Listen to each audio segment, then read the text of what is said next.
अस्सलाम नाज़रीन, पाण हिन वक़्तु मौजूदु आहियूं मीडिया 360 कम्युनिकेशन जी ऑफिस में ऐं असां सां अॼु हिकु वेरी मोटिवेशनल स्पीकर पर्सनैलिटी ऐं हिकु सुठो डिबेटर शहबाज़ इब्राहिम साहब ऐं हुन सां गॾु आमना रियाज़ कोराई, जिन जो असुलु तालुक़ु मोरे सां हुआ ऐं जेके अॼु तव्हां ॾिसंदा अॼुकल्ह जेके तव्हां वीडियो ॾिसो पिया यूट्यूब ते फेसबुक ते या जेके तव्हां टीवी चैनल ते सुठा जेके डिबेटर ॾिसो पिया हुननि जो शुमार हुन में थिए पियो।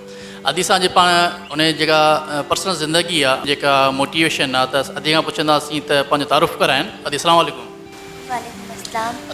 मुंहिंजो नालो आमना रियाज़ कोराई आहे। मुंहिंजो तालुक़ु मोरो सां आहे ऐं मां हिकु सिंधी ॻाल्हाईंदड़ छोकिरी आहियां ऐं मां डिबेटर आहियां जेको स्पीच कंदी आहे ऐं मुंहिंजो तारुफ़ एतिरो ई आहे शायदि। अच्छा अदी, तव्हां जेको ॻाल्हाईंदा आहियो त उन लफ़्ज़नि में हिकिड़ो वॾी तारीख़ हूंदी आहे ऐं वॾा हौसले वारा लफ़्ज़ हूंदा आहिनि ऐं हिकु वॾी रिसर्च हूंदी आहे, त उन ख़्यालनि ऐं लफ़्ज़नि जे पोयां असुलु केरु आहे? मुंहिंजो चाचू आहे जेको मूंखे स्पीचिस वग़ैरह लिखी ईंदो आहे ऐं असांजा सर बि आहिनि, उस्ताद बि आहिनि, जिन में मुंहिंजो चाचू बि आहे ऐं ॿिया बि उस्ताद आहिनि असांजा। उन जो नालो? सर सुलेमान सियानी, सर उवैस रबानी, इहे सभु असांजा उस्ताद आहिनि। ऐं जेको तव्हांखे स्पीच लिखी ॾींदो आहे, जेका स्क्रिप्ट ठाहींदो आहे, उहो केरु आहे? मुंहिंजो चाचू शहबाज़ इब्राहिम। अच्छा, नाज़ सां गॾु अदो शहबाज़ इब्राहिम जेको सॼी काविशनि जो जेको मेन किरदारु आहे उहो आहे जेको अदी खे मेन मोटिवेशन कंदो आहे ऐं अदी खे जेको गाइड कंदो आहे। त अदे खां पुछूं था त दुनिया पंहिंजे ॿारनि खे डॉक्टर ठाहिणु चाहींदी आहे, इंजीनियर ठाहिणु चाहींदी आहे, त ही मोटिवेशन स्पीकर जंहिं दुनिया मतिलबु चेंज पई थिए ऐं दुनिया जो जेको सॼो वहिंवार मतिलबु पॉडकास्ट ते पियो अचे या यूट्यूब ते पियो अचे, त अदे खां पुछां हिन जे पोयां तव्हांखे सोच कीअं आई? अस्सलाम वालेकुम। वालेकुम अस्सलाम। सर, ये जो नंढी खे तैयार पिया कयो एज़ अ मोटिवेशन स्पीकर, उन थोरो थ्योरी असांखे ॿुधायो, उन पोयां कहिड़ा सबब हुआ, तव्हांखे ख़्यालु कीअं आयो? अच्छा, बेरिया स्कूल में ही पढ़ंदी आहे त उते हिकिड़ो साइंस एग्ज़िबिशन हुयो। उते हिकिड़ा ADC आयल हुया, नौशरफ फिरोज़ साहब। हिन हिकिड़ी प्रेज़ेंटेशन उते पेश कई जंहिंमें ADC साहब हिकिड़ी प्रिडिक्शन कई त ही जंहिं अंदाज़ सां ॻाल्हाए पई, जेकॾहिं हिन खे प्लेटफॉर्म मुहैया कयो वञे त ही पाकिस्तान जो नालो रोशन करे सघे थी, इन अंदाज़ सां ॻाल्हाईंदे, प्रेज़ेंटेशन्स पेश कंदे या स्पीचिस कंदे। त ख़्यालु आयो इहो त शायदि इहा प्रिडिक्शन सही हुजे, छो जो हिन जी आवाज़ में तव्हां ॾिसंदो त हिन जी स्पीचिस में हिकिड़ी मुख़्तलिफ़ शइ इहा आहे त हीअ नंढड़ी आहे पर हिन जी आवाज़ में हिकिड़ो दबदबो जीअं चइजे या हिकिड़ो आवाज़ हिन जो बहितर बीहंदो आहे माइक ते जॾहिं ॻाल्हाए थी। त पोइ मूंखे इहा फीलिंग आई त यार हिन खे मां स्पीचिस जी तरफ़ वधायां, छो जो मां बि स्पीचिस कंदो पिया आयुसि। त पोइ हिन खे मां इन फील्ड जी तरफ़ वठी आयुसि त हिन जॾहिं पहिरीं स्पीच पंहिंजी कई त उन में उवैस रबानी हुया, जियो जा एंकर हुया, त उन हिन जी उतां ई सिलेक्शन कई जियो तेज़ जे लाइ, हिकिड़े कॉम्पिटिशन जे लाइ जिते ॿारनि जो कॉम्पिटिशन हुयो। त पहिरीं मुक़ाबले में ई उते विन कयो हिन, उन खां पोइ सैकेंड मुक़ाबले में विन कयो ऐं सेमीफाइनल ताईं पुगी, छो जो वरी मादरी असांजी जेका ॿोली आहे उहा सिंधी आहे। त पोइ इहो थींदो आहे जो तलफ़ुज़ जी किथे किथे मार खाई वेंदो आहे ॿार। त पोइ सेमीफाइनल में हिन तलफ़ुज़ जूं कुझु ग़लतियूं बि कयूं, वरी अॻिते हली हिन इम्प्रूवमेंट आंदी उन्हनि शयुनि में, त अॼु तव्हांजे साम्हूं आहे। हींअर त हिन खे 3 साल थी चुका आहिनि हिन फील्ड में। अच्छा अदी, तव्हां मतिलबु कहिड़े क्लास में पढ़ो पिया ऐं तव्हांजी मतिलबु उमिरि केतिरी आहे? मां हींअर 5 जा फाइनल एग्ज़ाम्स 6 में आई आहियां ऐं मुंहिंजी उमिरि हींअर 10 इयर्स आहे। अच्छा, हींअर हिन वक़्तु तव्हां केतिरा एवॉर्ड खटिया चुका आहियो? 60 खां मथे हूंदा। न पोइ एवॉर्ड लो कहिड़े शहर में खटी, कहिड़ी कॉम्पिटिशन खटी, कुझु यादि आहे? मुख़्तलिफ़ शहरनि में ऐं मुख़्तलिफ़ चैनलनि ते मां एवॉर्ड्स खटिया, जीअं मीरपुर ख़ासि थी वियो, जीअं टंडो आदम थी वियो, टंडो अलायार थी वियो, खोड़ शहर आहिनि जितां मां एवॉर्ड खटिया, हैदराबाद, कराची। अच्छा, तव्हां छा पिया थियणु चाहियो, माना तव्हांजो फ्यूचर प्लानिंग छा आहे, एम छा आहे, त तव्हां कंहिंजी पर्सनैलिटी खे फॉलो कयो पिया, छा थियणु चाहियो पिया? सियासतदान थींदा, इंजीनियर थींदा, डॉक्टर थींदा, मोटिवेशन स्पीकर थींदा या कुझु ॿियो? मां जेको आहे मां CSST टेस्ट पास करणु थी चाहियां। अच्छा, मां जेको आहे पंहिंजी स्पीचनि में हमेशह इहो ई चाहींदी हुअसि ऐं चाहींदी बि आहियां त मां हाणे ऐं पहिरियां पंहिंजी स्पीचनि में मज़लूमनि जे लाइ आवाज़ बणिजां ऐं उन्हनि जे लाइ आवाज़ उथारियां। ऐं मुंहिंजो इहो ई प्लान आहे त मां अॻिते हली CSS टेस्ट पास कंदसि, CSS ऑफिसर थींदसि ऐं ग़रीबनि जी मदद कंदसि, मसइला सॉल्व कंदसि उन्हनि जा।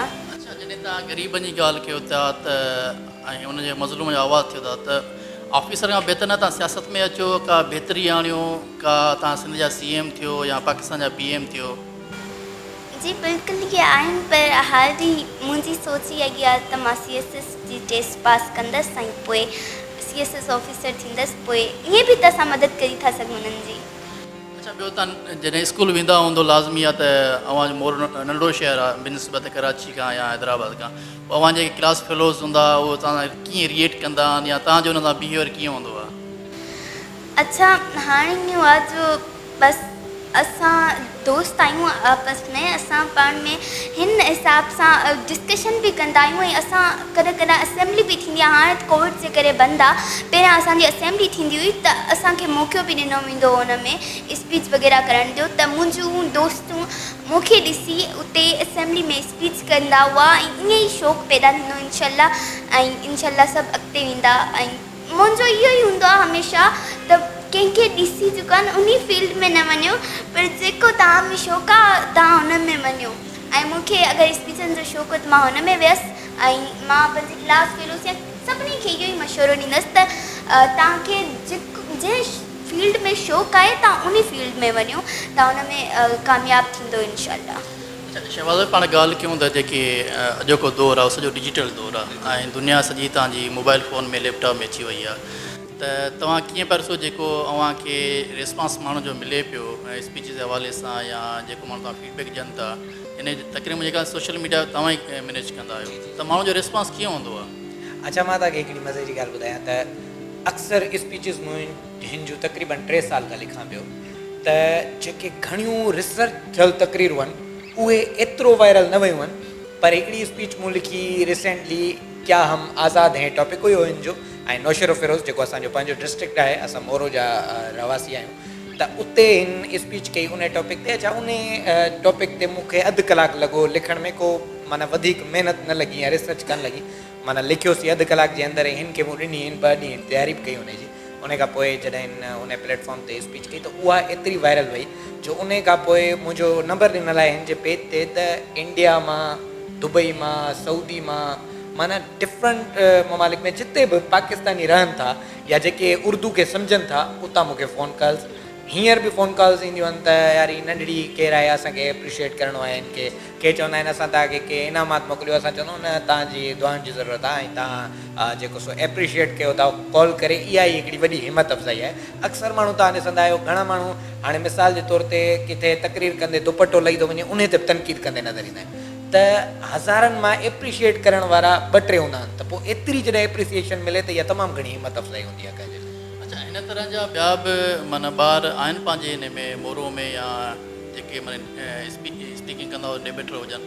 बिल्कुलु, मां त चवां थो मोरो में छा पूरी सिंध टैलेंटेड ॿारनि सां मालामाल आहे। सिर्फ़ु असांखे छा आहे जो उन्हनि खे प्लेटफॉर्म मुहैया करिणो आहे, उन्हनि जे टैलेंट खे निखारण जी ज़रूरत आहे, उन्हनि खे हिकिड़ो प्लेटफॉर्म ॾियण जी ज़रूरत आहे, त तमामु महिनती ऐं हिकिड़ो टैलेंटेड ॿार असांखे पूरी सिंध मां मिलंदा।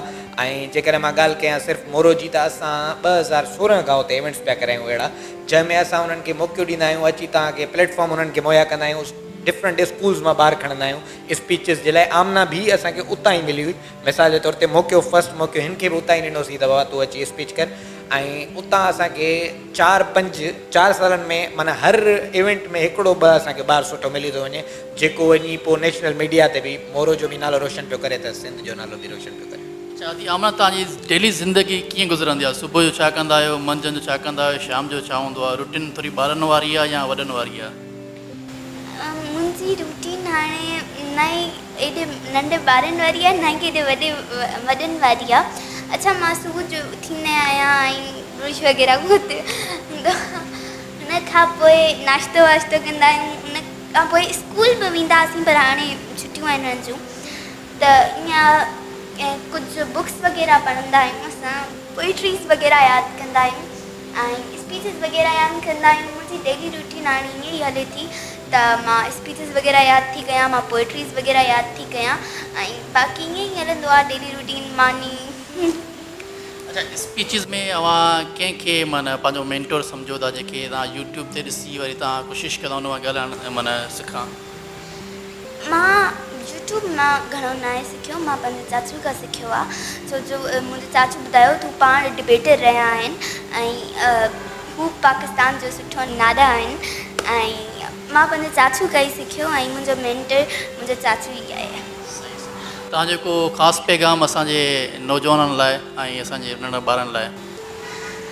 जी मुंहिंजो ख़ासि पैगाम इहो ई आहे त जेको आहे न जेके ग़रीब ॿार आहिनि उहे पढ़ी नथा सघनि त मूंखे मतिलबु सिंध खे इहो ई चवंदसि त तव्हां जेको आहे ग़रीब ॿारनि खे एतिरी फैसिलिटीज़ ॾियो। उन्हनि जे अंदरि बि हिकिड़ो टैलेंट आहे, हू बि पढ़णु था चाहिनि, हू बि पढ़ी कुझु ठहणु था चाहिनि ऐं अगरि सिंध उन्हनि खे फैसिलिटीज़ ॾींदी त हू ॾाढा अॻिते वेंदा ऐं पंहिंजे टैलेंट सां सॼो सिंध ऐं पाकिस्तान जो नालो रोशन कंदा आहिनि।